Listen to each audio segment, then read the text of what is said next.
Hi guys, welcome back to my channel. അപ്പോൾ പിന്നെ ഈ രണ്ടാഴ്ച വീഡിയോ ഒന്നും ഇട്ടില്ല. കാരണം എനിക്ക് ഡൈവിങ് ക്ലാസ്സും അതിൻ്റെ കുറേ തിരക്കൊക്കെ ആയിരുന്നു. അപ്പോൾ ഞാൻ വിചാരിച്ചു ഈ നമ്മൾ ഒരു സ്ഥലത്ത് വെച്ചിട്ട് പ്ലാൻ ചെയ്തിട്ട് ക്യാമറ എടുത്ത് എടുക്കലൊന്നും നടക്കില്ല. അതായത് ഇപ്പോഴായിരിക്കും ലൈഫിൽ ശരിക്കുള്ള തിരക്കൊക്കെ കണ്ടു തുടങ്ങിയത്. അപ്പോൾ ഞാൻ കരുതി ആ ചെയ്യുന്നതിൻ്റെ കൂട്ടത്തിൽ I keep this video and I take the വർത്താനം, ആ ഒരു സമയത്ത് വർത്താനം പറയാമെന്ന് വിചാരിച്ചു.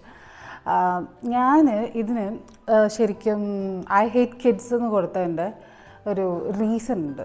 ആ reason I think we can start ഇന്നത്തെ നമ്മളുടെ വർത്തമാനം. അപ്പം ഞാനിന്ന് രാവിലെ എണീറ്റിട്ടുള്ളൂ. അപ്പോൾ ഞാൻ വിചാരിച്ചു ബ്രേക്ക്ഫാസ്റ്റ് ഉണ്ടാക്കുന്നതിൻ്റെ കൂടെ നിങ്ങളെയും കൂട്ടിയിട്ട് ഒരുമിച്ച് ബ്രേക്ക്ഫാസ്റ്റ് ഉണ്ടാക്കിയിട്ട് നമുക്ക് എന്തെങ്കിലും ചെയ്യാമെന്ന്. സോ ബ്രേക്ക്ഫാസ്റ്റ് എന്ന് പറഞ്ഞു കഴിഞ്ഞാൽ ആക്ച്വലി കുറേ കാലം I never use to make ഒരു ബ്രേക്ക്ഫാസ്റ്റോ ഒരു സംഭവം ഞാനൊന്നും ഉണ്ടാക്കില്ലായിരുന്നു. കാരണം എന്താണെന്ന് വെച്ചിട്ടുണ്ടെങ്കിൽ ഞാൻ മാത്രമായിരുന്നു എൻ്റെ ലൈഫിൽ കുറേ ഉണ്ടായിരുന്നത്. അപ്പോൾ എനിക്ക് ബ്രേക്ക്ഫാസ്റ്റ് ഒന്നും ഉണ്ടാക്കി കഷ്ടപ്പെടില്ല. അപ്പം അന്നൊക്കെയും എൻ്റെ വീടിൻ്റെ തൊട്ടടുത്തുള്ള ഏതെങ്കിലും വെജിറ്റേറിയൻ ഹോട്ടൽസിൽ നിന്ന് ഞാൻ പോയിട്ട് റെസ്റ്റോറൻറ്റ്സിൽ നിന്ന് ഞാൻ പോയിട്ട് നല്ല ഭക്ഷണമൊക്കെ വാങ്ങിച്ച് കഴിക്കുമായിരുന്നു. അങ്ങനെ കുറേ കാലം കഴിഞ്ഞ് പോയി ഐ ഗോട്ട് മാരീഡ്. പക്ഷെ അപ്പോഴും ബ്രേക്ക്ഫാസ്റ്റ് ഒന്നും ഉണ്ടാക്കേണ്ട ആവശ്യമൊന്നുമില്ല. കാരണം I never use to get up ഒരു പ്രോപ്പർ ടൈമിലൊന്നും അങ്ങനെ എഴുന്നേക്കാറൊന്നുമില്ലായിരുന്നു. പിന്നെ ഞാൻ എഴുന്നേറ്റാൽ തന്നെ നമുക്ക് വേറൊരാൾക്ക് ബ്രേക്ക്ഫാസ്റ്റൊക്കെ ഉണ്ടാക്കി കൊടുക്കുക എന്നുള്ളത് ഒരു ടാസ്ക്കാണ്. കാരണം എന്താ വെച്ചാൽ ഇമാജിൻ നമ്മൾ ബ്രേക്ക്ഫാസ്റ്റ് ഇമാജിൻ നമ്മൾ ബ്രേക്ക്ഫാസ്റ്റ് ഉണ്ടാക്കിയിട്ട് അയാൾക്ക് ബ്രേക്ക്ഫാസ്റ്റ് ഇഷ്ടപ്പെട്ടില്ലെങ്കിൽ നമ്മൾ എന്ത് ചെയ്യും? അതായത് നമ്മളൊരാൾക്ക് ബ്രേക്ക്ഫാസ്റ്റ് ഉണ്ടാക്കിയിട്ട് ആ ബ്രേക്ക്ഫാസ്റ്റ് ഇഷ്ടപ്പെട്ടില്ലെങ്കിൽ നമ്മൾ എന്ത് ചെയ്യും? നമുക്ക് ചെറുതായിട്ട് ദേഷ്യം വരില്ലേ? അതായിരുന്നു കല്യാണം കഴിഞ്ഞാൽ ആദ്യ സമയത്ത് എനിക്ക് ഉണ്ടായിരുന്നത്. പിന്നെ അശ്വൻ, അവൻ അങ്ങനെ രാവിലെ ബ്രേക്ക്ഫാസ്റ്റ് ഒന്നും വേണമെന്നുള്ള ആളൊന്നുമല്ല. കാരണം ഒരു പക്ഷേ എൻ്റെ ബ്രേക്ക്ഫാസ്റ്റ് അത്ര കേമല്ലാത്തതുകൊണ്ടായിരിക്കും. പക്ഷേ രാവിലെ എനിക്ക് കഴിഞ്ഞാൽ എന്തെങ്കിലും ബ്രേക്ക്ഫാസ്റ്റ് വേണമെന്ന് ആഗ്രഹിക്കുന്ന ഒരാളാണ് എൻ്റെ ബേബി. കാരണം ഇപ്പം വലുതായിട്ട് കുറേയൊക്കെ കഴിക്കാനൊക്കെ തുടങ്ങിയല്ലോ. അപ്പോൾ അവന് വേണ്ടിയിട്ട് ഞാൻ രാവിലെ എന്തെങ്കിലുമൊക്കെ ഉണ്ടാക്കും. I mean most easiest thing. Okay, ഞാൻ അത്ര കഷ്ടപ്പെടുന്നൊന്നുമില്ല.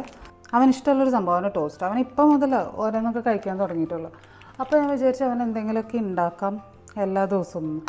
ആൻഡ് അപ്പോൾ രാവിലെ എഴുന്നേറ്റിട്ട് ഞാൻ 2 ടോസ്റ്റ് ഉണ്ടാക്കി വയ്ക്കും. പിന്നെ വേറെ കുറേ പലഹാരങ്ങൾ ഓരോ ദിവസം നല്ല രീതിയിൽ ഞാനിപ്പോൾ പതുക്കേനെ ഓരോന്ന് ചെയ്തുകൊണ്ടിരിക്കുന്നു. കാരണം അവൻ ഹെൽത്തി ആയിട്ടുള്ള ഫുഡ് കഴിച്ചോട്ടെ എന്നോട് വിചാരിച്ചിട്ടാണ് ഇതൊക്കെ ചെയ്യണം. ഓക്കെ, ബൈ ദ വേ നമുക്ക് പോയിന്റിലേക്ക് വരാം. ശരിക്കും ഞാൻ എന്താ ഐ ഹേറ്റ് കിഡ്സ് എന്നിട്ടെന്ന് പറഞ്ഞു കഴിഞ്ഞാൽ ഒരു കാലത്തിൽ ഞാൻ എല്ലാവരുടെ അടുത്തും പറഞ്ഞിരുന്നു. നമ്മൾ പ്രത്യേകിച്ച് ഈ കല്യാണം കഴിക്കാറായി എന്ന് നമ്മുടെ നാട്ടിൽ കുറേ ആളുകൾ വിചാരിച്ചിട്ടുള്ളൊരു പ്രായമില്ലേ നമ്മുടെ. ആ ഒരു സമയം മുതൽ അവർ നമ്മുടെ അടുത്ത് ചോദിക്കുന്ന പല ക്വസ്റ്റ്യൻസിലൊന്നാണ്, നിനക്കും ഒരു കുട്ടിയൊക്കെ വേണ്ടേ, നിനക്കൊരു കുടുംബമൊക്കെ വേണ്ടേ എന്നുള്ളൊരു തരം ചോദ്യം. ആസ് എഫ് നമുക്കൊന്നും കുട്ടിയും കുടുംബം ഒന്നും വേണ്ട, നമുക്കെന്താ മക്കളെയും കുഞ്ഞുങ്ങളെയും പട്ടികളെയും ഒന്നും ഇഷ്ടമില്ലാത്ത രീതിയിൽ. ഞാനെപ്പോഴായിരിക്കും ഇവരൊക്കെ ഇന്ന് മണ്ടന്മാരാണെന്ന്. പക്ഷെ നമ്മളിപ്പോൾ അവരുടെ അടുത്ത് പറഞ്ഞാലോ, അയ്യോ ആൻറ്റി, അയ്യോ അങ്കിൾ, അയ്യോ ഹൂവർ ഇറ്റ് ഈസ്, ഓക്കെ എനിക്കും കുട്ടീനെ ഇഷ്ടമാണ്, എനിക്കും കുടുംബം ഇഷ്ടമാണെന്നൊക്കെ പറയുമ്പോൾ ഈ ടോപ്പിക്ക് ഞാൻ ഇപ്പോൾ വരാൻ കാരണം ഇപ്പം എൻ്റെ അടുത്ത് എല്ലാവരും ചോദിക്കും. ഇപ്പം ഇപ്പോഴാണ് മോൻ്റെ കൂടെയുള്ള കുറേ ഫോട്ടോസും വീഡിയോസൊക്കെ ഇടുമ്പോൾ, ഇപ്പം നല്ല രസമല്ലേ മോൻ്റെ കൂടെ നിൽക്കുമ്പോൾ, ഇതല്ലേ ഞങ്ങൾ അന്നും പറഞ്ഞിരുന്നത്, അപ്പോഴേ കല്യാണം കഴിച്ചിരുന്നെങ്കിൽ, അപ്പോഴേ കൊച്ചിനെ പറ്റിയിട്ടുണ്ടായിരുന്നെങ്കിൽ എന്തോരം രസം ഉണ്ടായേനെ എന്ന് ചോദിക്കും. അപ്പം ഞാൻ നിരീക്കേ, അപ്പോഴേ പറ്റിയിരുന്നെങ്കിൽ ഞാൻ ജീവിച്ചതിൻ്റെ ഒരു ലൈഫ് എനിക്ക് കിട്ടുമോ? അപ്പോഴേ പറ്റിയിരുന്നെങ്കിൽ ഞാനിപ്പോൾ അയ്യോ I missed my good time of അങ്ങനെയൊക്കെ നിരീക്ഷിച്ചിട്ട് എൻ്റെ ഒരു നല്ല സമയം ഞാൻ നഷ്ടപ്പെടുത്തി എന്നൊക്കെ നിരീക്ഷിച്ചിട്ട് ഞാനിപ്പോൾ വിഷമിക്കുമായിരുന്നു. ഇപ്പോൾ എനിക്ക് അങ്ങനെ വലിയ വിഷമമൊന്നുമില്ല. ഞാൻ എൻ്റെ 20s ഞാൻ തകർത്ത് പൊളിച്ച് അടക്കി, എന്നെ തന്നെ കുറേ വിഷമിപ്പിച്ചു, എന്നെ തന്നെ കുറേ പ്രോബ്ലംസിന് നമ്മളിട്ടു, നമ്മളതിൽ നിന്ന് പുറത്തേക്ക് എടുത്തു. നമ്മുടെ തന്നെ മിസ്റ്റേക്സ് നമ്മൾ മനസ്സിലാക്കും, നമ്മൾ എന്താണെന്നൊക്കെയും നമ്മൾ കുറേ ഗ്രോവും ചെയ്യും. സോ ഇതാണ് എൻ്റെ ഒരു 20s എനിക്ക് തന്ന ഒരു പാഠം. ഓക്കെ, സോ ഈ കാര്യത്തിൽ നമ്മൾ വരുമ്പോൾ 1 സെക്കൻഡ് അപ്പോൾ ഇങ്ങനെ ആളുകളൊക്കെ നമ്മുടെ അടുത്ത് പറയുന്നുണ്ട്. ഇപ്പോൾ അന്ന് നമ്മൾ പറഞ്ഞതല്ല, അപ്പോൾ ഇവരുടെ അടുത്ത് നമുക്ക് പറയാൻ പറ്റുമോ? എനിക്ക് അന്നും കൊച്ചുങ്ങളെ ഇഷ്ടമാണ്, നിങ്ങളുടെയൊക്കെ നാവ് കാരണം കൊണ്ട് ഞാൻ പറഞ്ഞായിരുന്നു എനിക്ക് പിള്ളേരെ ഇഷ്ടമല്ല എന്ന്. ആക്ച്വലി സ്പീക്കിംഗ് എനിക്ക് ഭയങ്കര ചെറിയ പ്രായം മുതൽ കൊച്ചുങ്ങളെ ഭയങ്കര ഇഷ്ടമാണ്. എനിക്ക് നല്ല മിക്കവാറും മനുഷ്യർക്കും കൊച്ചുങ്ങളോട് ഒരു അനിഷ്ടമൊന്നും വരില്ല. പിന്നെ നമ്മൾ വെൻ വി ഗ്രോ അപ്പ് നമുക്ക് ആ പാരൻസിൻ്റെ അടുത്തുള്ള ദേഷ്യവും സ്നേഹമൊക്കെ ആയിരിക്കും നമ്മൾ ആ കുട്ടികളുടെ അടുത്ത് റിഫ്ലക്റ്റ് ചെയ്യുക അല്ലേ. അതുപോലെയൊക്കെ തന്നെയായിരുന്നു എൻ്റെയും കാര്യം. എനിക്കങ്ങനെ കുട്ടികളോട് സ്നേഹക്കുറവോ അങ്ങനെയൊന്നും ഉണ്ടായിരുന്നില്ല. ശരിക്കും പറഞ്ഞാൽ ആർക്കും കുട്ടികളോട് ദേഷ്യമൊന്നും ഉണ്ടാവില്ല. പക്ഷെ നമുക്ക് ആ കൊച്ചിൻ്റെ പാരൻറ്റിനോടുള്ള സ്നേഹമായിരിക്കും നമുക്ക് ആ കൊച്ചിനോടുള്ള സ്നേഹം എന്ന് എനിക്ക് ഇടയ്ക്ക് തോന്നിയിട്ടുണ്ട്. അതായത് എന്നെ സംബന്ധിച്ചെടുത്തിട്ട് എല്ലാവരും കൂടി ജനറലൈസ് ചെയ്യുന്നില്ല. എനിക്ക് ആ കൊച്ചിൻ്റെ അച്ഛനെയും എനിക്ക് ഇഷ്ടമാണ്, ഈ കൊച്ചിനെ ഇഷ്ടം. അല്ലെങ്കിൽ തന്നെ കൊച്ചുങ്ങളൊക്കെ ആർക്കും ഇഷ്ടപ്പെടാത്ത എല്ലാം നല്ല രസമല്ലേ കാണാനായിട്ട്. കുഞ്ഞു കുഞ്ഞ് ചെറിയ ചെറിയ വിരലും ചെറിയ ചെറിയ കണ്ണും കുഞ്ഞും ഉണ്ടമൊക്കെ ആയിട്ട് ഇറ്റങ്ങൾ കാണാൻ തന്നെ എന്ത് രസമല്ലേ. സോ വെൻ ഗ്രോയിങ് അപ്പ് ടൈമിൽ അതുകൊണ്ട് തന്നെ പിന്നെ നാട്ടിലേക്കൊക്കെ പോകുമ്പോൾ ബന്ധുക്കൾ കുട്ടികളെ തന്നെ എടുക്കാൻ നമുക്കൊരു ഇതാണ് എങ്ങാനത് എടുത്താൽ തുടങ്ങും നിനക്കും വേണ്ട ഇതുപോലൊരു കുഞ്ഞെന്നുള്ള ഡയലോഗ് വരും. അപ്പോൾ ആ സമയത്ത് നമ്മൾ പറയണം എനിക്കും വേണം ഇതുപോലത്തെ ഒരു ക്രാവ് എന്നൊക്കെ പറഞ്ഞു കഴിഞ്ഞാൽ അവർ വിചാരിക്കും അപ്പം നീ എന്താ കല്യാണം കഴിക്കാത്ത, നീ എന്താ അത് ചെയ്യാത്ത, നീ എന്തിനാ ഇങ്ങനെ നടക്കണേ എന്നുള്ള കുറേ ക്വസ്റ്റ്യൻസ് ഒക്കെ വരും. അപ്പോൾ ആ ചോദ്യങ്ങളിൽ നിന്ന് രക്ഷപ്പെടാനായിട്ട് ഞാൻ എപ്പോഴും എല്ലായിടത്തും പറയും മൈ ഗോഡ് എനിക്ക് കുട്ടികളെ ഇഷ്ടമില്ല, എനിക്ക് കുട്ടികളെന്ന് പറഞ്ഞു കഴിഞ്ഞാൽ ഭയങ്കര ഇറിറ്റേഷനാണെന്നൊക്കെ.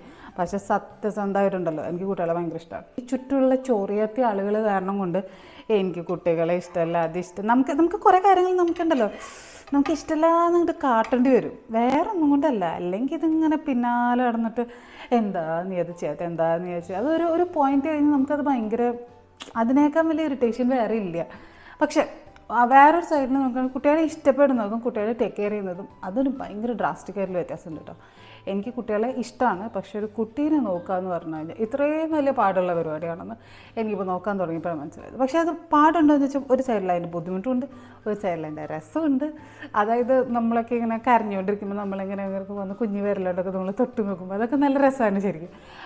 അപ്പോൾ അതൊരു പാർട്ട്. അപ്പോൾ ഒരു കാലഘട്ടത്തിൽ ഞാനെന്നല്ല കുറേ പെൺകുട്ടികൾ പറയുക എനിക്ക് പിള്ളേരെ ഇഷ്ടമല്ല എന്ന് പറയുന്നതിൻ്റെ വേറൊരു റീസൺ എന്താണെന്നൊരു ഈ മടുത്തിട്ടാണ് ആളുകളുടെ ഈ സോഷ്യൽ പ്രഷർ എന്ന് നമുക്കതിന് വേണമെങ്കിൽ പറയാം. പിന്നെ സൊസൈറ്റിയുടെ ഒരു ജഡ്ജ്മെൻ്റൽ നേച്ചറുണ്ട്. ആ ഒരു പെണ്ണിന് കൊച്ചിനെ ഇഷ്ടമാണെങ്കിൽ ഇവൾ കല്യാണം കഴിക്കാൻ ഭയങ്കര നല്ലതാണെന്നുള്ള രീതിയിൽ അങ്ങനെ നിങ്ങൾ പറഞ്ഞ് ചില ആളുകൾ കല്യാണം എന്ന് പറഞ്ഞാൽ ഇൻസ്റ്റിറ്റ്യൂഷനെന്ന് പുറത്തോടും. ഞാനൊക്കെ ശരിക്കും ആ ലെവലെത്തിയ മനുഷ്യസ്ത്രീയാണ്.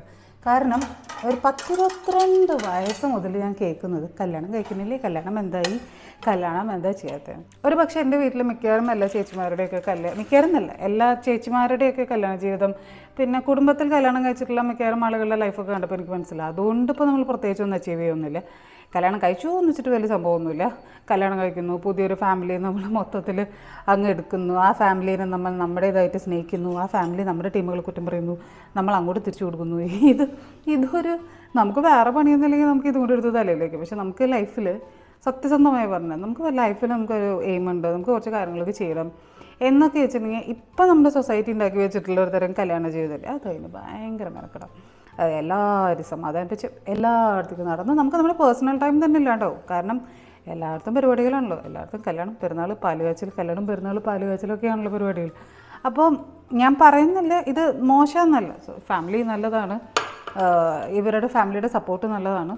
പക്ഷേ ഇതൊക്കെ ഒരു ലിമിറ്റിനപ്പുറം കിടക്കുമ്പോൾ അത് കുറച്ച് സഫോക്കേറ്റിംഗ് ആണ്. മേ ബി എനിക്കൊക്കെ എന്നെപ്പോലത്തെ ഒരുപാട് പേരുണ്ടാവും, എന്നെപ്പോലത്തെ ഒരുപാട് പേര് ഇല്ലായിരിക്കും ഉണ്ടാവും. ഇതൊക്കെ ഇഷ്ടപ്പെടുന്ന ആളുകളും ഉണ്ടാവും. ഞാൻ പക്ഷേ അതൊന്നും അത്ര ഇഷ്ടപ്പെടുന്ന ആളല്ല. കാരണം ഒരു പക്ഷേ ഞാനൊക്കെ വളരുന്ന സമയത്ത് എൻ്റെ വീട്ടിലെന്ന് പറഞ്ഞു കഴിഞ്ഞാൽ എനിക്കെന്ന് പറഞ്ഞാൽ പ്രൈവസി ഇല്ലായിരുന്നു. അതിപ്പോൾ എങ്ങനെയാണ് പറയുക, നമ്മുടെ വീട്ടിൽ എല്ലാവരും വരുന്നൊരു വീടായിരുന്നു. അപ്പോൾ എല്ലാവർക്കും എപ്പോൾ വേണമെങ്കിൽ വരാം, എല്ലാവരും നമ്മളോട് സ്നേഹിച്ച് വർത്താനം പറഞ്ഞ് കുത്തയും പറഞ്ഞ് പോവും. അപ്പോൾ അതൊരു ടൈമിൽ നമ്മൾ വിചാരിക്കുന്നത് എന്താ ഇങ്ങനെ നമ്മളിനെ എല്ലാവരും ഇങ്ങനെ കിടന്നിങ്ങനെ നമ്മളുടെ പേഴ്സണൽ ലൈഫിനെ വരെ ക്വസ്റ്റ്യൻ ചെയ്യാൻ എല്ലാവർക്കും ഫ്രീഡം എടുത്ത് കൊടുക്കും. ഒരു കാലഘട്ടത്തിലെ പാരൻസൊക്കെ അങ്ങനെയൊക്കെ തന്നെയായിരുന്നു എന്ന് തോന്നുന്നു. മേ ബി എൻ്റെയൊക്കെ കാലഘട്ടത്തിൽ പാരൻസ് ആരും അവർക്ക് വിഷമിപ്പിക്കാൻ പറ്റില്ല, എല്ലാവരും സന്തോഷിപ്പിക്കണം. അപ്പോൾ അവരൊക്കെ നമ്മളെ എന്തെങ്കിലുമൊക്കെ നമ്മുടെ മക്കളെ തന്നെയൊക്കെ എന്തെങ്കിലുമൊക്കെ പറഞ്ഞാൽ തന്നെ അത് നമ്മുടെ ഇങ്ങേരല്ല, ഇത് നമ്മുടെ ഈ ആൻറ്റി അല്ല, ഇത് നമ്മുടെ ഈ അമ്മായി അല്ലേ എന്നൊക്കെ പറഞ്ഞിട്ട് അങ്ങനെ അങ്ങോട്ട് വിട്ടുകളയും. പക്ഷേ നമ്മൾ പിള്ളേരെ മനസ്സിലാതൊക്കെയും ശരിക്കും പറഞ്ഞാൽ ഉണ്ടാവും. അതുകൊണ്ട് നമ്മൾ ഈ കുട്ടികൾ എന്ന് പറയുന്ന ആളുകളെ നമ്മളുടെ ഇന്നയാളുടെ കുട്ടീനെ സ്നേഹിക്കുന്നതിന് കൂടെ നമ്മൾ വി ഷുഡ് ആക്ച്വലി റെസ്പെക്ട് കുഞ്ഞു പിള്ളേരെ, കുഞ്ഞു കുട്ടികളില്ലേ. അപ്പോൾ അവറ്റകൾ നമ്മളിപ്പോൾ നമ്മളെ വീട്ടിൽ നമ്മൾ കസിൻസിനെ കാണാൻ പോകുമ്പോഴോ അല്ലെങ്കിൽ കസിൻസ് ഇങ്ങോട്ടേക്കൊക്കെ വരുമ്പോൾ നമ്മൾ അതുങ്ങൾക്കും ഈക്വൽ റെസ്പെക്റ്റ് ശരിക്കും നമ്മൾ കൊടുക്കണം. അതായത് അതുങ്ങൾ വെറുതെ പോയിട്ട് ചൊറിയാനൊന്നും പാടില്ല. അതായത് അതുങ്ങളുടെ പാരൻസിനടുത്ത് ഇവ വല്ലതും പഠിക്കുമോ, അവനെന്തൊട്ട് ചെയ്യണേ, അങ്ങനത്തെയൊക്കെയുള്ള കുറേ ക്വസ്റ്റ്യൻസ് ഇല്ലേ. ആ ക്വസ്റ്റ്യൻസൊക്കെ ശരിക്കും ധൈര്യമായിട്ട് ഒഴിവാക്കുന്നതായിരിക്കും നല്ലത്. അല്ലെങ്കിൽ ഇവറ്റങ്ങൾ വളർന്നു വലുതാൻ പാടില്ല, നിങ്ങൾ കണ്ണിഷ്ടം കണ്ടുകൂടെ ഉണ്ടാവും. കാരണം എന്താണെന്ന് വെച്ചിട്ടുണ്ടെങ്കിൽ നിങ്ങൾ അത്രയധികം ചെറുതിൽ ചൊറിഞ്ഞിട്ടുണ്ടാവും. എന്നാൽ വേറെ കുറേ കുട്ടികളുണ്ട്, എന്തൊക്കെ ചൊറിഞ്ഞാലും ഇങ്ങനെയാണല്ലോ നമ്മുടെ ഫാമിലി സിസ്റ്റം, ഇങ്ങനെയാണല്ലോ നമ്മുടെ ലൈഫ് സിസ്റ്റം, അപ്പോൾ നമ്മൾ എല്ലാവരുടെയും സ്നേഹിക്കണം, അങ്ങനെ ചിന്തിക്കുന്ന ആളുകളുണ്ടാവും. അപ്പോൾ അങ്ങനെയുള്ള കുട്ടികളെ നിങ്ങൾ ധൈര്യമായിട്ട് പോയി ചൊറിഞ്ഞോ, അവർ നിങ്ങളൊന്നും തിരിച്ച് ചൊറിയാനോ ഒന്നും വരില്ല. പക്ഷേ ബാക്കിയുള്ള കുറേ പിള്ളേർ തീരുമാനിക്കും ഇവരൊന്നും നമ്മുടെ ലൈഫിൽ വേണ്ടെന്ന് വെച്ചാൽ അവരങ്ങ് കട്ട് ചെയ്ത് അങ്ങ് നീക്കിക്കളയും. അതെന്തുകൊണ്ടാണെന്ന് വെച്ചിട്ടുണ്ടെങ്കിൽ ശരിക്കും നിങ്ങളോടൊന്ന് സ്നേഹക്കുറവുണ്ടായിട്ടല്ല പിള്ളേർക്ക്, പക്ഷെ നിങ്ങൾ അവർ വളർന്നു വരുന്ന സമയത്ത് അവരെ എന്തൊക്കെ നമ്മൾ കൊടുത്തു എന്നുള്ളത് അതൊക്കെ നമുക്ക് തിരിച്ചു കിട്ടും. അതായത് ഇപ്പം നിങ്ങളുടെ സ്വന്തം കുട്ടിയൊക്കെയായാലും എന്നാണ് ഞാൻ പ്രതീക്ഷിക്കുന്നത്. അതായത് ഞാനിപ്പോൾ നമ്മുടെ വീരപ്പനുണ്ടല്ലോ ജോർജൻ, ഞാനിപ്പോൾ നമ്മുടെ ജോർജനെ എങ്ങനെയാണ് ഞാൻ അവനെ ടേക്ക് കെയർ ചെയ്യുന്നത് അതൊക്കെ തന്നെ എനിക്ക് തിരിച്ചു കിട്ടുള്ളൂ. അതും തന്നെ തിരിച്ചു കിട്ടാൻ പോകണില്ല. അത് എന്തും കുന്തും തിരിച്ചു കിട്ടുന്ന പോലും നമുക്ക് ചിന്തിക്കാൻ പാടില്ല. അതായത് നമ്മളവന് നമ്മുടെ ബെസ്റ്റ് കൊടുക്കുക, നമുക്ക് കിട്ടാത്തത് എന്താണെന്ന് വെച്ചാൽ കൊടുക്കുക എന്നൊക്കെ ഉള്ളതും എനിക്ക് തോന്നുന്നു. അത് ഇപ്പോൾ ഒരു പാരൻ്റ് ആയി കഴിഞ്ഞാൽ എനിക്ക് മനസ്സിലാവുന്നുണ്ട് എൻ്റെ അപ്പനമ്മയ്ക്കും കിട്ടാത്തത് അപ്പനമ്മ എനിക്ക് തന്നിട്ടുണ്ട്. മേ ബി മോസ്റ്റ്ലി എൻ്റെ അമ്മയ്ക്കായിരിക്കും, അപ്പന് കിട്ടാത്ത ഒരു കംഫർട്ടും നല്ലൊരു ലൈഫും അപ്പം ഞങ്ങൾക്ക് തരാൻ നോക്കി. എൻ്റെ അമ്മയ്ക്ക് നല്ല കംഫർട്ടും ബെറ്റർ ലൈഫൊക്കെ കിട്ടിയിട്ടുണ്ട്. മേ ബി എന്നാലും അമ്മ എനിക്ക് തന്നിട്ടുണ്ട്, ഒരുപാട് സ്നേഹം തന്നിട്ടുണ്ട്. അമ്മയുടെ പാരൻസും ഭയങ്കര അടിപൊളി പാരൻസ് ആയിരുന്നു. അത് കാരണം എനിക്ക് തോന്നുന്നില്ല അമ്മയ്ക്ക് അങ്ങനെ ലൈഫിൽ കിട്ടാതായിട്ട് കുറേ കഷ്ടപ്പെട്ടിട്ടുണ്ടെന്ന്. കാരണം അവർ ഈക്വലി എല്ലാ മക്കൾക്കും ഒരുപോലെ സ്നേഹമൊക്കെ കൊടുത്ത് എല്ലാവർക്കും ട്രിപ്പൊക്കെ കൊണ്ടുപോയി അടിപൊളിയാക്കി വൈബാക്കിയിട്ടുള്ളൊരു പാരൻസ് ആയിരുന്നു എൻ്റെ അമ്മയുടെ പാരൻസ്. അതുകൊണ്ട് തന്നെ ഈവൻ അമ്മ അത് നമുക്ക് കണ്ടിന്യൂ ചെയ്തു. അതായത് നമുക്ക് കുറേ കിട്ടിയ സാധനങ്ങൾ നമ്മൾ കണ്ടിന്യൂ ചെയ്യില്ല. അതിലൊന്നാണ് അമ്മയൊക്കെ കുഞ്ഞായിരിക്കുമ്പോൾ അമ്മയുടെ അമ്മ അപ്പനും അവർ സർക്കാർ ജോലിക്കാരായിരുന്നു. അപ്പോൾ വെനവർ അവർക്ക് ജോലീൻ്റെ അവധി കിട്ടുന്ന ദിവസം അവർ ഈ കുട്ടികളെയും കൊണ്ടിട്ട് കറങ്ങാനൊക്കെ പോവുകയൊക്കെ ചെയ്യുമായിരുന്നു. അപ്പം അതുമാതിരി തന്നെ എൻ്റെ അമ്മ നമുക്ക് അവധിയുള്ള ദിവസവും അതായത് അമ്മയ്ക്ക് ഫ്രീ ഉള്ള സമയത്തൊക്കെ അമ്മ ഞങ്ങളെയും കൊണ്ടിട്ട് ടാറ്റു പോയത്. അത് ശരിക്കും പറഞ്ഞാൽ ഞങ്ങളുടെയൊക്കെ ലൈഫിൽ ഇത് ബെസ്റ്റ് ഡേയ്സ് ആയിരുന്നു. അതായത് ഞാനും കൺമണിയും കൊടുത്തിട്ട് വീഡിയോ എടുത്ത് വെച്ചിട്ടുണ്ട്, അത് നമുക്കിടാം. അമ്മ നമ്മൾ ട്രിപ്പ് കൊണ്ടുപോയ സ്ഥലങ്ങളിലേക്കൊക്കെ ഞങ്ങൾ പിന്നീട് വണ്ടിയും പാക്ക് ചെയ്ത് ഞാനും കൺമണിയും പോയിട്ടുണ്ട്. അപ്പോൾ ഞാൻ പറഞ്ഞു വന്നത്, അപ്പോൾ കുട്ടികൾ എൻ്റെ പാരൻസിന് എൻ്റെ അമ്മയ്ക്ക് അറിയാം എനിക്ക് കുട്ടികളെ ഇഷ്ടമൊക്കെ തന്നെയാണ്, എനിക്ക് ഭയങ്കര ഇഷ്ടമാണ്. പക്ഷെ ഞാൻ എന്തുകൊണ്ട് അങ്ങനെ പറഞ്ഞു തുടങ്ങിയെന്ന് എൻ്റെ അമ്മയും അപ്പനും ഒരു കാലം കഴിഞ്ഞപ്പോൾ ചിന്തിച്ച് തുടങ്ങിയിട്ടുണ്ടായിരിക്കും. അപ്പോൾ എന്താ അങ്ങനെ സമ്മതിക്കാത്ത, കുട്ടീനെയൊന്നും ഇഷ്ടമില്ല എന്ന് പറയുന്നത്. സോ രാവിലെ ബേബി എന്നിട്ടും ബേബിയുടെ അപ്പനുള്ളതും കുറച്ച് ഉണ്ടാക്കി വെച്ചിട്ടുണ്ട്. എനിക്ക് രാവിലെ വേണ്ടത് ഒരു കോഫി. അപ്പോൾ നമുക്ക് കോഫി കൊണ്ട് എടുത്തിട്ട് പുറത്ത് പോയിരുന്ന ബാക്കി വർത്താൻ പറയാം. കോഫി ഉണ്ടാക്കി വെച്ചിട്ടുള്ള ഡിക്കോഷൻ ഇട്ടത്. അപ്പോൾ ഈ ഡിക്കോഷനിൽ കുറച്ചധികം ഒഴിച്ചിട്ട് ഞാൻ വെള്ളം ഒഴിക്കും. എന്നിട്ട് ഞാൻ അതിനെ ഹീറ്റ് ചെയ്യും. ഇതാണ് എൻ്റെ രാവിലത്തെ കാപ്പി. ഈ കോഫിയിൽ ഷുഗറൊന്നുമില്ല, ജസ്റ്റ് എക്സ്പ്രസ്സോ കൈൻഡ് ഓഫ് കോഫിയാണ് ഞാൻ ഉണ്ടാക്കുന്നത്. പക്ഷേ എക്സ്പ്രസ്സോ ഉണ്ടാക്കാൻ മെഷീനൊന്നുമില്ല, ചിലപ്പോൾ പറ്റുവാണെങ്കിൽ തന്നെ മേടിക്കണം. അപ്പോൾ ഇവിടെ ഇരുന്നിട്ട് ബാക്കി നമുക്ക് കണ്ടിന്യൂ ചെയ്യാം. ഇവിടെ ഇരുന്ന് കാപ്പി കുടിക്കുമ്പോൾ ഭയങ്കര സന്തോഷം. ശരിക്കും ഈ ഗാർഡൻ ഞാൻ ഉണ്ടാക്കിയതാണ്. അതായത് ഞാൻ ഒരിക്കലും വിചാരിച്ചിട്ടില്ല എനിക്ക് ഗാർഡൻ ഇഷ്ടമാണ്, ഈ കുട്ടികളെ ഇഷ്ടമല്ല എന്നുള്ള രീതിക്കുള്ള പോലത്തെ ഒരു സംഭവം കേട്ടോ. അതായത് എനിക്ക് ഗാർഡൻ ചെയ്യാൻ പറ്റുന്നത് ഞാൻ ഒരിക്കലും വിചാരിച്ചിട്ടില്ല. പക്ഷേ സാഹചര്യവശാൽ ഞാൻ ഈ ഗാർഡൻ ചെയ്തു. കാരണം ഞങ്ങൾക്ക് വന്ന ഗാർഡനർ ഭയങ്കര മെനക്കേടായിരുന്നു അയാളെ കൊണ്ട്. അയാളൊരു ബംഗാളി ചേട്ടനായിരുന്നു. ചിലപ്പോൾ ചേട്ടന് ഞാൻ പറയുന്നത് മനസ്സിലാവില്ല, അയാൾക്ക് എനിക്കും പറയുന്നത് മനസ്സിലാവില്ല. അവസാനം ഞാൻ പറഞ്ഞു താൻ വരണ്ട, ഞാനൊറ്റയ്ക്ക് ചെയ്തോളാം. അയ്യോ 1 സെക്കൻഡ് ഓക്കെ. ഞാൻ ആ ബോഗൻവില്ലയുടെ മുകളിൽ തുമ്പി വന്നിരിക്കുന്നുണ്ട്, അത് ഞാൻ കാണിച്ചു തരാം. 1 സെക്കൻഡ്. പോകാണ്ടിരുന്നാൽ മതിയായിരുന്നു, അങ്ങനെ വെച്ചാൽ നമുക്ക് കട്ട് ചെയ്തായിരുന്നു. അയ്യോ കാണുന്നുണ്ട് ക്യാമറയിൽ ഇതൊക്കെയൊന്നും എനിക്കറിയില്ല. ഒരു വലിയ തുമ്പിയല്ല.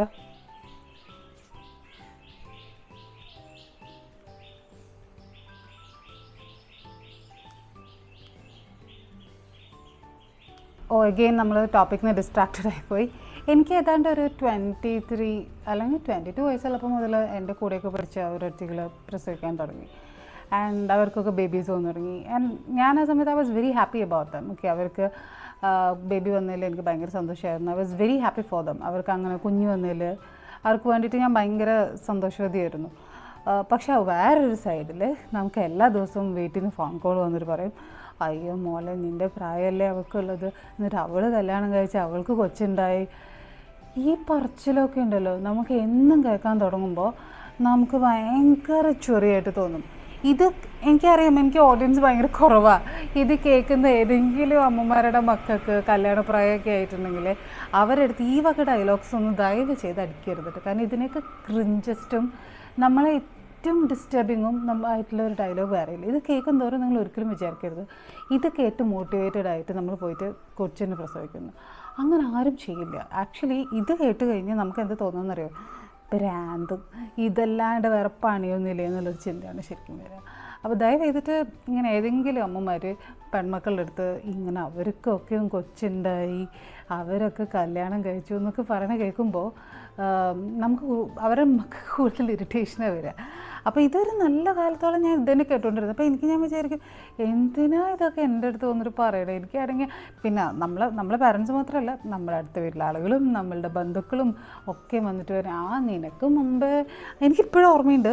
എൻ്റെ കസിൻ സിസ്റ്ററുണ്ട്, എൻ്റെ ഏറ്റവും ഫേവറേറ്റ് കസിൻ സിസ്റ്ററുണ്ട് ഹിമ.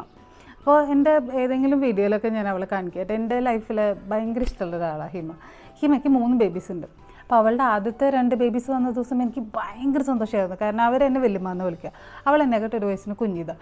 അപ്പോൾ ഞാൻ അവളും ഒരേ സ്കൂളിൽ പഠിച്ച് നമ്മൾ ഒരേ കോളേജിലും പോയി ഒരുമിച്ചുണ്ടായിരുന്ന ആളുകളാണ്. അപ്പോൾ അവൾക്ക് ബേബി വന്നു കഴിഞ്ഞപ്പോൾ അത് അവളുടെ ബേബി, അതും ട്വിൻസായിരുന്നു. ബോയ് ബേബി ഉണ്ട്, ഗേൾ ബേബി ഉണ്ട്. ഗേളാണ് ആദ്യം പുറത്തിറങ്ങിയത്, പിന്നെ ബോയ്.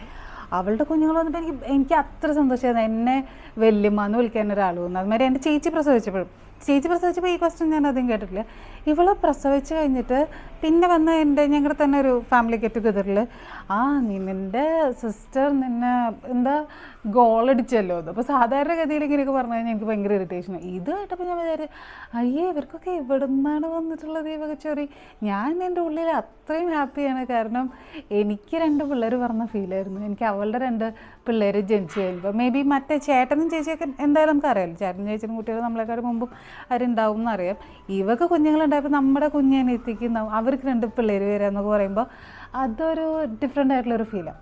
അപ്പോൾ അന്ന് അവർ ആ അങ്കിളൊക്കെ അതൊക്കെ പറഞ്ഞു കഴിഞ്ഞപ്പോൾ ഞാൻ വെച്ചാൽ ഇവർക്കൊക്കെ എന്താ കുഴപ്പം. ഞാൻ അത്രയും പ്രൗഡാണ്. ഐ ഹാവ് ബിക്കം വല്യമ്മ. ആ കുട്ടികൾ എൻ്റെ വല്യമ്മ എന്ന് വിളിക്കും. നൗ നമ്മൾ നാട്ടിലൊക്കെ വന്ന് സെറ്റിലായി കഴിഞ്ഞപ്പോൾ ഇടയ്ക്കിടയ്ക്ക് അവർ നമ്മൾ വീട്ടിലേക്ക് വരും. അത് ഇപ്പോൾ 3 പേരുണ്ട് കേട്ടോ. അപ്പോൾ അന്ന് ഞാൻ ആലോചിക്കായിരുന്നു ഇവരൊക്കെ എന്തിനും ഇത്ര അധികം ഭയങ്കര ബോധേഡായിരുന്നു. സോ ബാക്കി വീഡിയോ നമുക്ക് ഇവിടെ കണ്ടിന്യൂ ചെയ്യാം. കാരണം എനിക്ക് കുറച്ച് ഇപ്പോൾ ബേബി ഉറങ്ങുന്ന നേരത്തെ എനിക്ക് ബാക്കി കാര്യങ്ങളൊക്കെ ചെയ്യാൻ പറ്റില്ല. അപ്പോൾ ഞാൻ പറഞ്ഞു വന്നത് എന്താണെന്ന് വെച്ചിട്ടുണ്ടെങ്കിൽ ഇത് ബൈ ദ വേ ഇതെൻ്റെ സ്റ്റുഡിയോ ആണ് കേട്ടോ. എൻ്റെ സ്റ്റുഡിയോ സ്പേസിൻ്റെ അകത്താണ് ഇപ്പോൾ നിങ്ങൾ നിൽക്കുന്നത്. അപ്പോൾ ഞാൻ എന്ത് ചെയ്യുന്നു എന്നൊക്കെ കുറേ ഈ അൺഫിൽറ്റേഡ് സയൻറ്റിസ്റ്റ് എന്നുള്ള പേര് വിട്ടിട്ട് വാട്ട് ആം ഐ എന്നുള്ളൊരു ക്വസ്റ്റ്യൻ കുറേ പേർക്കുണ്ട്. അതൊക്കെ നമുക്ക് എപ്പോഴെങ്കിലും നമുക്ക് മാറ്റാം. So kids are actually A responsibility. അതായത് നമ്മൾ നമ്മുടെ ലൈഫിനെ ഒരു ഫുള്ളസ്റ്റായിട്ട് ജീവിച്ചുകൊണ്ടിരിക്കുമ്പോൾ നമുക്ക് ഒരു റെസ്പോൺസിബിലിറ്റി കൂടി ദൈവം തരിക. അതായത് നിങ്ങളൊന്ന് ആലോചിച്ച് നോക്കിയേ, നമുക്ക് അപ്പനമ്മയും തന്ന റെസ്പോൺസിബിലിറ്റീസ് ഉണ്ട്. നമ്മുടെ ജനിക്കുമ്പോൾ തന്നെ നമുക്ക് കുറേ കാര്യങ്ങൾ ചെയ്യാനുണ്ട്. പിന്നെ നമുക്ക് ലൈഫ് ഒന്ന് മുന്നോട്ട് പോകണമെങ്കിൽ നമുക്ക് ജോലി ചെയ്യണം, പഠിക്കണം, പൈസ ഉണ്ടാക്കണം, അതുണ്ട്. പിന്നെ നമ്മൾ എന്താണെന്ന് നമ്മൾ കണ്ടെത്തുന്നൊരു ഫേസ് ഉണ്ട്. അപ്പോൾ ഇതിൻ്റെ ഇടയിലൊക്കെ ബേബി എന്ന് പറയുന്നത് എക്കോ വരുന്നുണ്ടോ? 1 സെക്കൻഡ്, ഞാൻ വാതിൽ തുറന്നിട്ടാം. ഇതിൻ്റെ ഇടയിലൊക്കെയും ബേബി എന്ന് പറയുന്നത് അത് ശരിക്കും ഒരു റെസ്പോൺസിബിലിറ്റിയാണ്. ഒരാളും ചിന്തിക്കില്ല കേട്ടോ. നമുക്ക് നമ്മളുടെ ഒരു 10, 20, 22 വയസ്സ് കല്യാണം കഴിച്ച് നമ്മൾ കൊച്ചിനെ ഉണ്ടാക്കുന്നു. Life is very beautiful. Life is always beautiful. പിന്നെ കുറേയൊക്കെ നിങ്ങളുടെ കയ്യിൽ തന്നെയാണ്, കുറേ ചെയ്യുന്ന ആളുകളുടെ കയ്യിൽ തന്നെ. നിങ്ങളതിനെ എങ്ങനെ മാനേജ് ചെയ്യുന്നു എന്നുള്ള രീതിക്കുണ്ട്. പക്ഷെ ഞാൻ വിചാരിക്കുന്നത്, അതായത് നമ്മൾ ചില ആളുകൾക്ക് മൾട്ടി ടാസ്കിങ്ങിന് അത്ര കഴിവൊന്നും ഉണ്ടാവില്ല. അങ്ങനെ ഇല്ലാത്ത ആളുകൾ പഠിക്കുന്നതിൻ്റെ കൂടെ നമ്മളിപ്പോൾ പഠിച്ചുകൊണ്ടിരിക്കുമ്പോൾ പറയുമ്പോൾ നമ്മളൊരു മിക്കവാറും പെണ്ണുങ്ങൾ ശരിക്കും റിസർച്ച് ചെയ്യാത്തതിൻ്റെ റീസൺ എനിക്ക് മനസ്സിലായത് ഫാമിലിയിൽ നിന്ന് ഭയങ്കര പ്രഷറായിരിക്കും നമുക്കൊക്കെ. അതായത് എന്താ കല്യാണം ചെയ്യാത്ത, കല്യാണം കഴിക്കുക, ഒരു എന്തോ പറയുമല്ലോ ക്ലോക്ക് ഈസ് ടിക്കിങ്.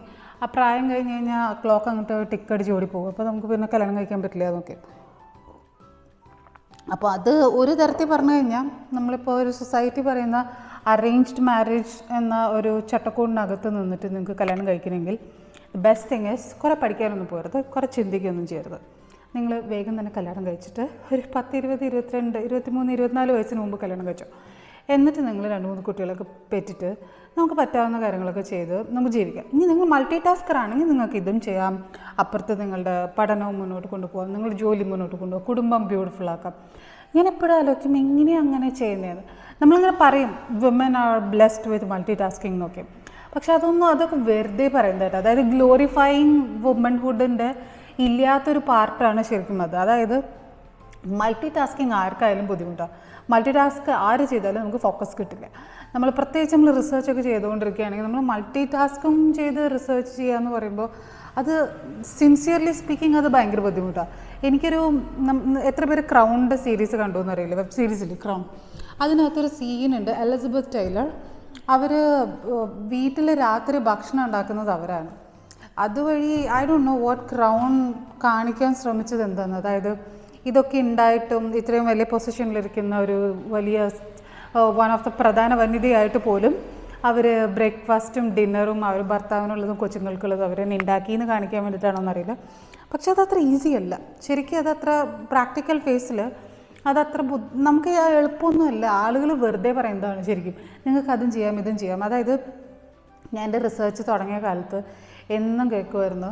അന്ന് അമ്മ പറയുമായിരുന്നു, നിനക്ക് പോയി കല്യാണം കഴിച്ചുകൂടെ, എത്ര പേര് കല്യാണം കഴിച്ചിട്ടും PhD ചെയ്യുന്നു. ചിലപ്പോൾ ശരിയായിരിക്കും, നമുക്ക് രണ്ട് കാര്യങ്ങൾ ഒരുമിച്ചെടുക്കാൻ പറ്റും. എന്നെ സംബന്ധിച്ച് അന്ന് ഞാൻ എൻ്റെ റിസർച്ച് എൻ്റെ ഒരു സമയത്ത് അന്ന് ഞാൻ പഠിപ്പിക്കാൻ പോകുന്നുണ്ട്. ഇതിൻ്റെയൊക്കെ കൂടെ ഞാൻ എൻ്റെ ഇന്ന് കാണുന്ന ഈ ഗാലറി ഒന്നും എനിക്കില്ല. എന്ന് പല റെൻറ്റഡായ വീടുകളിൽ ഹാളിലൊക്കെ ഞാൻ നടത്തിയായിരുന്ന ഒരു ചെറിയ സെറ്റപ്പായിരുന്നു ഒരു ഗാലറി. ഇന്ന് ഗാലറിക്കായിട്ടൊരു ബിൽഡിംഗ് പണിത് അതിലൊരു കുഞ്ഞ് താഴത്തെ ഫ്ലോർ മാത്രം വീടാക്കിയിട്ടാണ് ഇപ്പം നമ്മൾ താമസിക്കുന്നത്. പക്ഷേ അന്നത്തെ കേസ് നമ്മൾ നോക്കുമ്പോൾ അന്ന് നമ്മൾ എന്തൊക്കെ കഷ്ടപ്പെട്ടോ അതിൻ്റെ ഫലമാണ് നമുക്കിപ്പോൾ ദൈവം തന്നിട്ടുള്ളതെന്ന് എനിക്ക് തോന്നുന്നു. പക്ഷെ അതിൽ കുറേ ഫെയിലിയേഴ്സ് ഉണ്ടായിട്ടുണ്ട്, കുറേ ബുദ്ധിമുട്ടുകൾ ഉണ്ടായിട്ടുണ്ട്. പക്ഷേ എൻ്റെ ഒരു ഡിസിഷൻ ഉണ്ടായിരുന്നു, അതായത് ഞാൻ ഇത് ചെയ്യാനാണ് പോകുന്നത്. ആ ഡിസിഷനെ എനിക്ക് കൂട്ടി തന്ന എൻ്റെ പ്രൊഫസർ ഉണ്ടായിരുന്നു. അതായത് ഒരു വുമന് എപ്പോഴും ഒരു വുമൺ സപ്പോർട്ടർ ഉണ്ടാവും എന്ന് പറയില്ല, അതായിരുന്നു എനിക്ക് എൻ്റെ പ്രൊഫസർ ഡോക്ടർ അൻഷുമിൻ്റെ പോണി മാം. എനിക്ക് കട്ട സപ്പോർട്ടായിരുന്നു. ആൻഡ് താങ്ക്ഫുള്ളി എനിക്ക് ആ ഒരു സമയത്ത് ഒരു നല്ലൊരു ഗ്രൂപ്പ് ഓഫ് ഫ്രണ്ട്സും ഉണ്ടായിരുന്നു. അതായത് ഇത് നീ ചെയ്താൽ ശരിയാവും. എനിക്ക് ഭയങ്കര ക്ലോസ് ആയിട്ടൊരു ഫ്രണ്ട് ഉണ്ടായിരുന്നു. പക്ഷെ അവരൊക്കെ ആയിരുന്നു ശരിക്കും ആ സമയത്ത് നിങ്ങളിത് ചെയ്താൽ മുന്നോട്ട് പോകാൻ സപ്പോർട്ടാവും എന്നൊക്കെ പറഞ്ഞു. അതിൻ്റെയൊക്കെ ഇടയിൽ കൂടെ എനിക്കൊരു കല്യാണ ലൈഫും, അതായത് നമ്മൾ ഇഷ്ടപ്പെട്ട ഒരാളെ കല്യാണം കഴിക്കുന്നതും നമ്മൾ എല്ലാവരും കൂടി പറഞ്ഞ് അറേഞ്ച് മാരേജ് കഴിക്കുന്നത് പോലെ ഭയങ്കര വ്യത്യാസമുണ്ട്. കാരണം നമ്മൾ ഇഷ്ടപ്പെട്ട ഒരാളെ കല്യാണം കഴിക്കുമ്പോൾ അദ്ദേഹത്തിന് അറിയാം, ആ ഫാമിലിക്ക് അറിയാം ഫാമിലി ഉണ്ടോ, അദ്ദേഹമാണോ എന്നുള്ളതൊക്കെയും ക്വസ്റ്റ്യനബിളാണ്. ആ മനുഷ്യനറിയാൻ വേണ്ടി ക്യാമറ ശരിയായിട്ട് ഫാമിലി ആണോ അയാളാണോ എന്നുള്ളതൊക്കെയും ഭയങ്കര ക്വസ്റ്റ്യനബിളാണ്. കാരണം എന്താ വെച്ചാൽ അയാൾക്കറിയാം ഈ പറയുന്ന വ്യക്തി ഇങ്ങനെയൊക്കെ തന്നെയാണ്, ഈ പറയുന്ന വ്യക്തിയുടെ ലൈഫും ആഗ്രഹങ്ങളും ഇങ്ങനെയൊക്കെ തന്നെയാണ്. അപ്പം നമ്മൾ അതിനെ അങ്ങ് വിട്ടുകൊടുക്കാൻ പാടില്ല. I should be with Har, I should support her and she will also support me തിരിച്ചും എന്നുള്ളൊരു ചിന്ത ഉണ്ടാവും. പക്ഷെ നമ്മൾ അറേഞ്ച് മാരേജ് എന്ന് പറയുമ്പോൾ ആ രണ്ട് സ്ഥലത്തുനിന്നും ഒരു ഇക്വാലിറ്റി ആയിരിക്കും ശരിക്കും ചിലപ്പോൾ നോക്കുന്നത്. ശരിയായിരിക്കും അറേഞ്ച് മാരേജിൽ നമ്മുടെ പാഷൻ, നമ്മുടെ കരിയറിനൊക്കെ സപ്പോർട്ട് ചെയ്യുന്ന ഒരുപാട് പേരുണ്ടായിരിക്കും. പക്ഷേ എൻഡ് ഓഫ് ദ ഡേ അതിനകത്തൊരു ഫാമിലി കിടന്ന് കളിക്കുന്ന ഒരു ക്ലബ്ബുണ്ട്.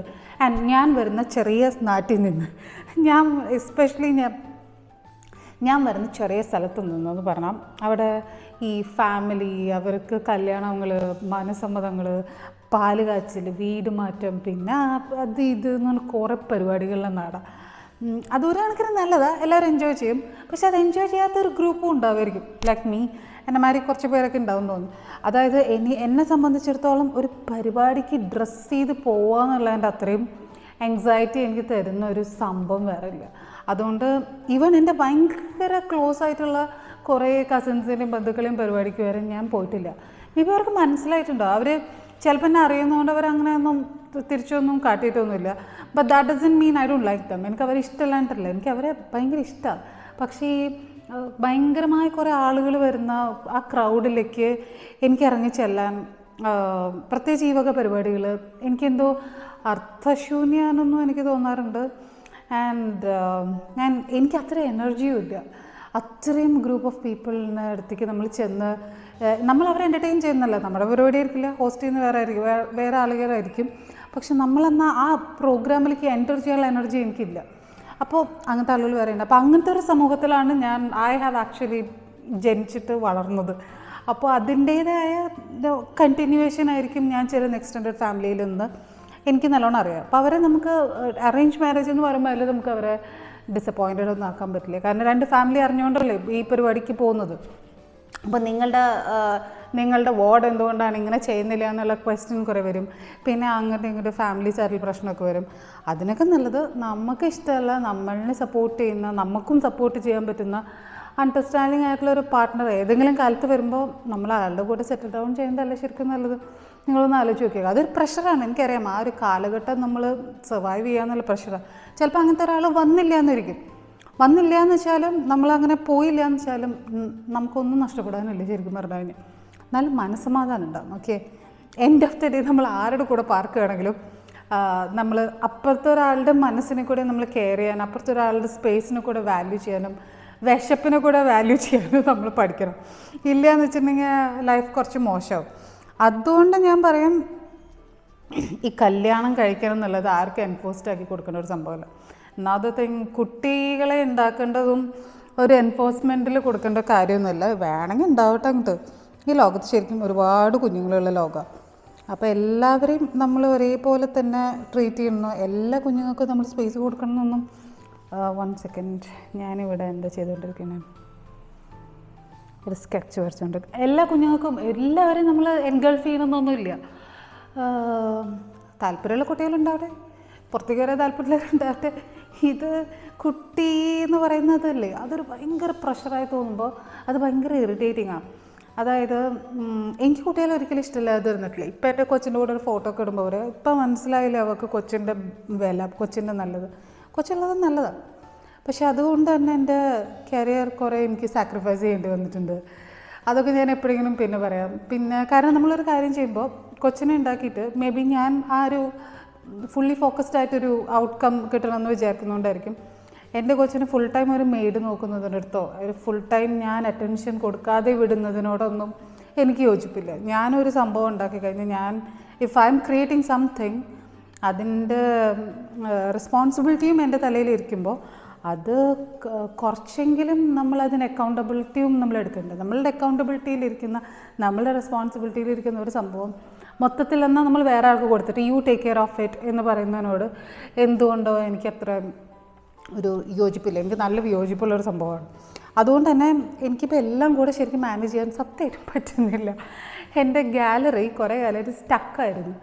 ഈവൻ യൂണിവേഴ്സിറ്റിയിലായാലും എനിക്ക് തോന്നുന്നു ബേബി വയറ്റിൽ വന്നതിന് ശേഷം ഞാനൊരു റിസർച്ച് പേപ്പർ പോലും എഴുതിയിട്ടില്ല. അത് പുറത്തേക്ക് വന്നതിന് ശേഷമാണ് ഒരു പേപ്പർ എഴുതിയതും. പുറത്തേക്ക് വന്നതിന് ശേഷം ഇപ്പോഴാണ് ഞാനൊരു ബുക്ക് പിന്നെയും സ്റ്റാർട്ട് ചെയ്തത്. കുറേ കാലമായിട്ട് ഞാൻ അങ്ങനെ വിചാരിക്കുന്നുണ്ട് ഒരു ടെക്സ്റ്റ് ബുക്ക് എഴുതണോ, ടെക്സ്റ്റ് ബുക്ക്. ഇപ്പോഴാണ് പിന്നെയും അത് തുടങ്ങിയത്. അപ്പം അതൊരു വലിയ ഗ്യാപ്പായിരുന്നു. പണ്ടൊക്കെ നമുക്ക് ഇങ്ങനെ ചെയ്യാവുന്ന വെരി ഈസി ആയിട്ട് ടാസ്ക്. ഇപ്പം നമ്മൾ ബുദ്ധി കൊണ്ട് ചിന്തിക്കാൻ തന്നെയുള്ള കാര്യങ്ങളായിരിക്കും നമ്മൾ. അപ്പം നമ്മളങ്ങനെ വിചാരിക്കുക, നമുക്ക് ചില സ്ത്രീകൾ ഭയങ്കര മിടുക്കികളാണ്. കുട്ടികളെ നോക്കുന്നതിൻ്റെ ഇടയിൽ അത് ചെയ്യുന്നത് എനിക്കറിയില്ല അവരെങ്ങനെ ചെയ്യുന്നു. എനിക്ക് അങ്ങനെ ഭയങ്കര റെസ്പെക്റ്റുള്ള ഒരാളായിരുന്നു. ശരിക്കും റെസ്പെക്റ്റുള്ള ഒരാളാണ് എൻ്റെ ചേട്ടൻ. എൻ്റെ ഒരു കസിൻ ചേട്ടനുണ്ട്.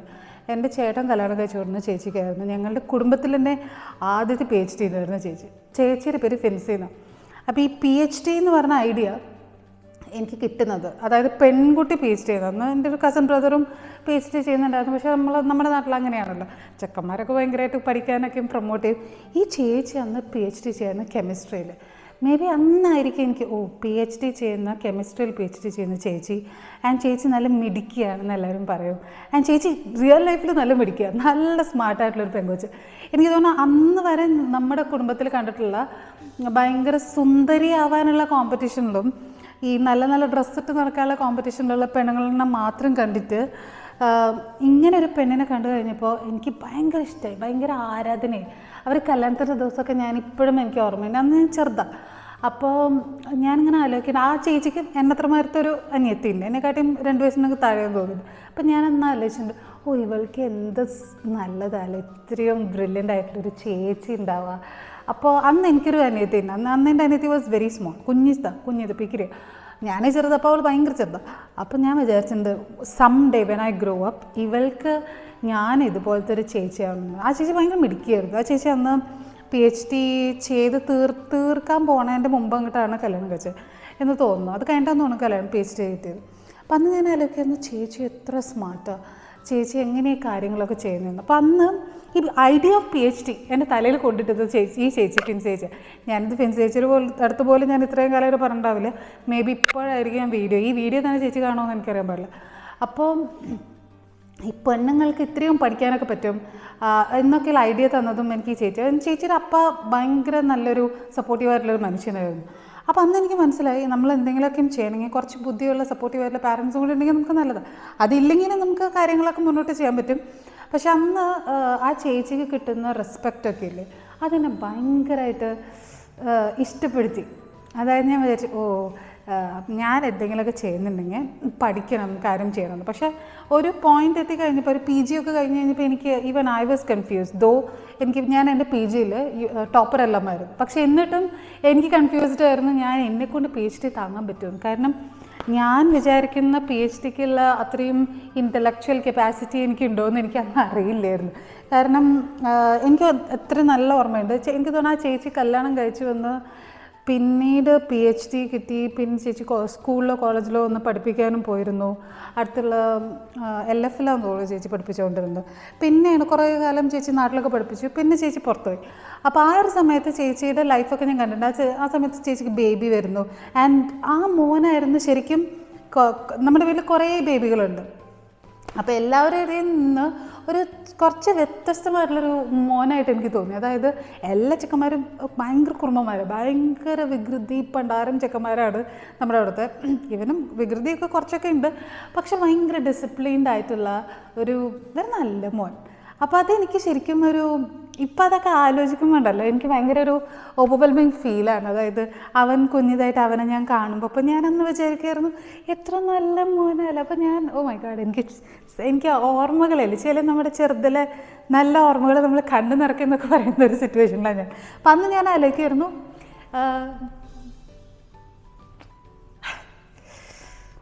ഓക്കെ കട്ട് ഇമോഷണലായി തുടങ്ങി. എന്താണെന്നറിയില്ല, ഞാനിപ്പോൾ ബേബി ജനിച്ചതിന് ശേഷം ഭയങ്കര ഇമോഷണലാവുന്നുണ്ട്.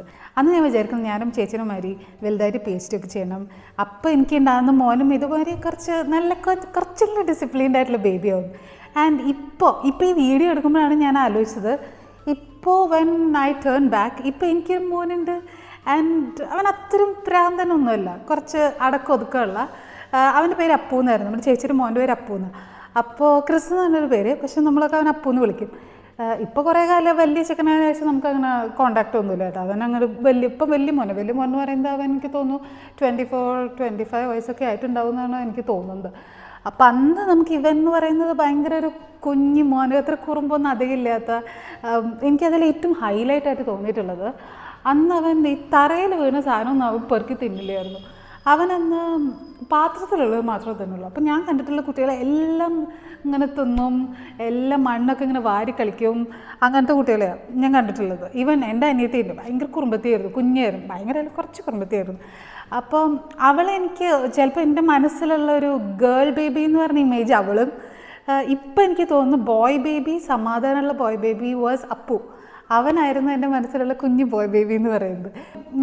ഇപ്പം എനിക്ക് ആലോചിക്കുമ്പോൾ ഞാൻ ആലോചിക്കുക, ശരിക്കും ഫിൻസി ചേച്ചി എൻ്റെ ലൈഫിൽ ഞാൻ അറിയാതെ തന്നെ എന്നെ കുറേ മോട്ടിവേറ്റ് ചെയ്തിട്ടുണ്ട്. അന്ന് ചേച്ചി എന്നെ മോട്ടിവേറ്റ് ചെയ്തിട്ടുണ്ടോ എന്ന് എനിക്കറിയില്ല. ഇപ്പോൾ ഞാൻ ക്യാമറയുടെ മുമ്പിൽ വെച്ച് സംസാരിക്കുമ്പോൾ ഞാൻ ആലോചിക്കുന്നത് എങ്ങനെ ഞാൻ ഇങ്ങനെ എത്തിയെന്നുള്ളത്. പക്ഷെ ഈ ആർട്ട് ഇൻസൈഡ് ബി അതെപ്പോഴും ഉണ്ടായിരുന്നു. ഓക്കെ, ഞാൻ എല്ലാത്തിനും തിരിച്ചു വരാം. അപ്പോൾ ഞാൻ പറഞ്ഞു തന്ന സംഭവം എന്താ വെച്ചാൽ, അന്ന് ആ ചേച്ചി ഇതൊക്കെ മാനേജ് ചെയ്തിരുന്നു. ചേച്ചിയുടെ കോളേജ്, ചേച്ചിയുടെ ബേബി, ചേച്ചിയുടെ PhD ആയിരുന്നു. വെതർ ചേച്ചി ആ സമയത്ത് PhD ഫിനിഷ് ചെയ്തോന്നോ അറിയില്ല. അങ്ങനെ റെയർ ആയിട്ടുള്ള സ്ത്രീകൾക്ക് അത് ശരിക്കും പറ്റുള്ളൂ കേട്ടോ. ഇതിൻ്റെയൊക്കെ കൂടെ തന്നെ ഫാമിലി, ആ ചേച്ചിയുടെ വീട്ടിലെ എൽഡസ്റ്റ് കിഡായിരുന്നു. ഈവൻ ഞാൻ എൻ്റെ വീട്ടിലെ എൽഡസ്റ്റ് ആണ്. ചേച്ചിക്ക് കുറേ സിബ്ലിങ്സ് ഉണ്ടായിരുന്നു, കുഞ്ഞു അനിയന്മാരും ഒരു അനിയനും 2 അനിയത്തിമാരൊക്കെ ഉണ്ടായിരുന്നു. അപ്പോൾ അതൊക്കെ മാനേജും ചെയ്തു. അങ്ങനെ എനിക്ക് തോന്നിയിട്ടുണ്ട്, not everybody can actually do that. Only very strong lady, നല്ല സ്ട്രോങ് ആയിട്ടൊരു സ്ത്രീക്ക് മാത്രം പഠനവും അതൊക്കെ കൊണ്ടുപോകാൻ പറ്റുള്ളൂ. ഞാൻ ആ കാറ്റഗറിയിലുള്ള ആളല്ല ശരിക്കും. അപ്പോൾ എനിക്കിതൊരു ബ്രേക്ക് എടുക്കേണ്ടതായി വന്നു. ഞാൻ ആരും ഡിമോട്ടിവേറ്റ് ചെയ്യല്ല. നിങ്ങൾ ഇത് ചെയ്തതുകൊണ്ട് നിങ്ങൾക്ക് പഠിക്കാൻ പറ്റില്ല, കല്യാണം ചെയ്തുകൊണ്ട്, കുട്ടി ചെയ്തുകൊണ്ട്, എല്ലാം ചെയ്താൽ നമുക്ക് ചെയ്യാൻ പറ്റും. പക്ഷേ കുറച്ചുകൂടി ഈസിയറാണ് ശരിക്കും if you are not married, if you doesn't have a baby, if you are single, if you are independent, അത് കുറച്ചും കൂടി ഈസിയാണ്. And again if you have a supportive parents. My parents are actually good. പക്ഷെ may be സൊസൈറ്റിയുടെ പ്രഷറൊക്കെ ആയിരിക്കും, അവരങ്ങ് വിചാരിച്ചു അത്ര സപ്പോർട്ടീവ് ആവേണ്ടെന്ന്. കാരണം ആ ഒരു കാലത്ത് മേ ബി, ഇപ്പോൾ ഞാൻ പറയുന്നത് ഒരു 10 years ബാക്കാണ് കേട്ടോ. ഒരു 10 years ബാക്ക് സൊസൈറ്റി കുറച്ചുകൂടി റിജിഡായിരുന്നു. അന്ന് നമ്മുടെ അശ്വിൻ കോക്കും ഇല്ല, ചെഗു ചേട്ടനും ഇല്ല, പിന്നെ ഈ പറയപ്പെടുന്ന നമ്മുടെ മല്ലു അനലിസ്റ്റ് ചേട്ടനും ഒന്നുമില്ല. അപ്പോൾ അവരൊക്കെ ഉണ്ടായിരുന്നെങ്കിൽ ഒരു പക്ഷേ സൊസൈറ്റിക്ക് കുറച്ചുകൂടി കാഴ്ചപ്പാടുണ്ടായിരുന്നു എനിക്ക് തോന്നുന്നു. ഇപ്പോഴും ഇവരൊന്നും എൻ്റെ അപ്പനൊന്നും അറിയില്ല. പക്ഷെ ഞാൻ പറയുന്നത് ഇപ്പോഴും ഇതൊന്നും മാറാത്ത കുറേ പണ്ടാരക്കാട്ട് സൊസൈറ്റികളൊക്കെ ഉണ്ട്, ഞാനില്ല എന്നല്ല പറയണേ. ചെറിയ ഗ്രാമം, ഞാനൊന്നും പെർട്ടിക്കുലർലി എടുത്ത് പറയുന്നില്ല, ആർക്കും നമ്മൾ വിഷമിക്കാൻ പാടില്ല. ഒന്നും കാര്യങ്ങൾ മാറാത്ത കുറേ സ്ഥലങ്ങളൊക്കെ ഉണ്ട്, പക്ഷേ ഒരുപാട് മാറ്റങ്ങളുണ്ട്. ആ മാറ്റങ്ങളിൽ ജീവിക്കാൻ ചാൻസ് കിട്ടിയ സ്ത്രീകൾ ശരിക്കും ലക്കിയാന്നൂടെ ഞാൻ പറയേണ്ടി വരും. അതൊന്നും ഇല്ലാത്തൊരു ലൈഫ് ഉണ്ടായിരുന്നു, അതായത് എല്ലാവരും മറ്റുള്ളവരെ ചൊറിഞ്ഞുകൊണ്ടിരിക്കുന്ന ലൈഫൊക്കെ. എനിക്കിതിപ്പോൾ ആലോചിക്കാൻ തന്നെ വയ്യ. ഞാൻ എന്തിനാലും ഇതൊക്കെ പറയുന്നത്. ശരിക്കും ഒരു തരത്തിൽ ഈ ക്യാമറ ഓൺ ചെയ്ത് വെച്ചിട്ട് ഇങ്ങനെയുള്ള സംസാരം എനിക്ക് തന്നെ അതൊരു ഐ ഓപ്പണറാണ്. അതായത് ഇപ്പോൾ ഞാനിപ്പോൾ സംസാരിച്ചുകൊണ്ടിരിക്കുമ്പോഴാണ് ഞാൻ തന്നെ റിയലൈസ് ചെയ്തത്, ഈ ഫിൻസി ചേച്ചി എന്ന് പറഞ്ഞ ചേച്ചി എൻ്റെ ലൈഫിൽ എത്ര വലിയ ഇമ്പാക്റ്റാണ് ഉണ്ടാക്കിയിട്ടുള്ളത്. ഫിൻസി ചേച്ചിയുടെ ഹസ്ബൻഡാണ് എൻ്റെ ബന്ധു, പക്ഷേ ചേച്ചി എൻ്റെ ലൈഫിലുണ്ടാക്കിയ ഇമ്പാക്റ്റ് ചേച്ചിക്ക് പോലും അറിയുമെന്ന് എനിക്ക് തോന്നുന്നില്ല. ഇതൊക്കെ ശരിക്കും പറഞ്ഞു കഴിഞ്ഞാൽ നമ്മൾ തന്നെ അറിയാതെ നമ്മുടെ ലൈഫിൽ കുറേ സ്ട്രോങ് ആയിട്ടുള്ള സ്ത്രീകളില്ലേ, അവരങ്ങനെ വഴിയാലെ കടന്നു പോകും. നമുക്ക് കുറേ ആയില്ലേ വീഡിയോ, നമുക്കിന്ന് കട്ട് ചെയ്യാം. Okay, by the way, conclusion. എനിക്ക് കുട്ടികളോട് ദേഷ്യമോ വിരോധമോ ഒന്നുമില്ല. എനിക്ക് എല്ലാ കുട്ടികളും ഇഷ്ടമാണ്. കുട്ടികളിനെ നമ്മൾ ഇഷ്ടക്കുറവ് ഉണ്ടാക്കേണ്ട കാര്യമില്ലല്ലോ. എല്ലാ കുട്ടികളും എനിക്കിഷ്ടമാണ്. പിന്നെ പെർട്ടിക്കുലർലി കുട്ടികളുടെ പാരൻസിന് നമുക്ക് ഇഷ്ടമുണ്ടാകുമ്പോൾ കുട്ടികളോടും നമുക്ക് കുറച്ച് ഇഷ്ടം വരും. So shall we say bye-bye? Say bye-bye. Bye-bye. Bye-bye, Bye. See you in the next video. Bye.